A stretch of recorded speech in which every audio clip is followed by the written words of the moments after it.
President William Ruto does not care. He does not care about the common mwananchi in any way. He doesn't care whether you are suffering or not, so long as he's gaining the way he wants to gain together with his friends. Why do I mean that President William Ruto does not care? Or what are these reasons that I have on board to show you that President William Ruto does not care? That is going to form the basis of this analysis here today. But before I take you through, ladies and gentlemen, please kindly, if this is the first time you're watching my videos, please make sure that you subscribe, like, and comment, because that's the best support you can always give this channel. Let me give you 2 seconds to kindly subscribe. Thank you so much for subscribing. Let me dive into the topic today. Why do I say that William Ruto does not care? The first indication is the cabinet that William Ruto brought into office the first time he appointed cabinet secretaries. Look at the competence level of all the cabinet secretaries. Just a few who knew what they were doing. Just a few. Most of the people that he appointed were simply rewardees. So he cared about rewarding them, making himself comfortable, than service delivery to the people of Kenya.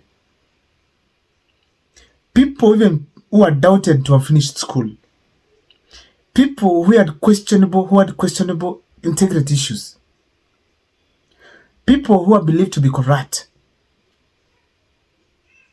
People who literally, even some of them do not go to school, but they were in the cabinet making decisions for Kenyans. William Ruto came out himself and said most of the leaders in the cabinet do not know even what is happening in their dockets. They even don't know that he knows more than what they know. On programs, on projects. And I find that many of you, the people I speak to, don't even know what is going on in your ministries or departments. You have very scanty information. The moment I know more than you in your ministry, then you must begin to understand that something is very wrong. Because by constitution, you are supposed to advise me. Explain to me how you are going to advise me if you have less information than I do. Who is going to be advising who? They did not show any competence that could make him proud. So therefore, William Ruto knew he had an incompetent cabinet, yet he's the one who appointed them, and was comfortable that they were going to deliver. But he knew very well at the back of his mind that he was just rewarding them. Look at this Aisha Juma. Can you remember of her anything she did when she was a cabinet secretary? No. No. Most of the leaders, not just that one alone, but many others, you cannot recall any single thing they did significant that you can say they have done well. Look at Murkomen. Murkomen in his docket as the as the transport cabinet secretary. Other than a Adani deal, there is nothing else you can remember Murkomen for. A leaking roof, he had to appoint a task force to investigate the reasons for the leaking roof. Kumbe, they were just creating an environment for them to bring in Adani. So therefore, there's no way you can tell me William Ruto had interests of Kenyans at heart by bringing in people like Murkomen who are completely competent. Despite Murkomen doing badly in that docket, he again took him to sports and removed Ababu Namwamba, who was actually doing better in sports, who was among the cabinet secretaries who were doing best than any other cabinet secretary in William Ruto's cabinet. He came in, that is Murkomen. Still, there's nothing significant he did you can remember him for while in sports. Now, apart from that, as if that's not enough, William Ruto again took him to interior. As we speak today, do you feel like the interior docket is being run well? Do you feel that the police are being taken care of? Do you feel like we have a serious, performing and all competent interior cabinet secretary right now? I'm very sure the answer is no to most of you. Because we are not getting any reforms. Only if you are going to see maybe budget being added to the community, to that region, to that sector. Just that. But in terms of competency, we can all agree that Murkomen doing poorly. I remember one case where people were shot in Turkana. Others actually disappeared, about 20. And Murkomen just took it as a normal thing. It wasn't something serious. Yes, these are lives, people, with families. with children who are fathers, mothers, uncles. That was a clear indication that he's not a good guy when it comes to leadership. Competency is quite low. Another thing, if you can see in the reshuffling of his cabinet secretaries, apart from Ababu na Mwamba, you can all remember Moses Kuria. He was one of the top performing cabinet secretaries that William Ruto had. Actually, he was among the most knowledgeable. When he was given the trade docket and then he's brought on social media, maybe or he's brought on TV to speak, despite the arrogance that he used to show, Moses Kuria was very knowledgeable on what he was saying.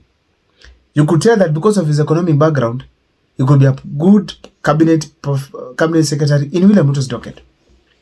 We can all remember him for the parks that were being launched, industrial parks that were being launched across the country. And whenever he was launching them, he could speak sense from that kind of a function. He knew what he was doing. But when William Ruto decided to reshuffle, he removed him and took him to public service. Actually, apart from that, after taking him to public service, he later on again removed him and took him to be what? A simple advisor. Meaning that he demoted him and he removed him from where at least he could have delivered for Kenyans to where he has nothing to do other than talking to President William Ruto. Did he care about the performance of Moses Kuria? No. He just wanted to satisfy himself that he's done whatever he wanted to do. So he did not care at all. And that is a clear sign that William Ruto did not just care about Moses Kuria, but also did not care about what the common mwananchi needs. Because right now, all the industrial parks in the country, they're almost told. Because the person who started them was reshuffled. Nobody has been left to perform. Another thing I want to say is that the youths of this country came out to say no to the Finance Bill 2024. William Ruto, despite hearing the voices of the youths, he was adamant he did not even want anybody to vote no against the Finance Bill. He ensured it has gone to Parliament and instructed the MPs to pass it without caring what the people were saying about Finance Bill 2024. People got to the streets, demonstrated, and on 25th June, they occupied Parliament. These people were shot. William Ruto, coming out as a president of the Republic of Kenya, the father of the nation, he said those were criminals.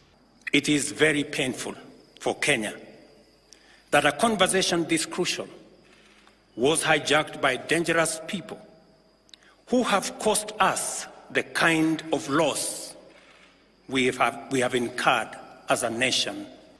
People carrying water, a flag, and a phone were criminals.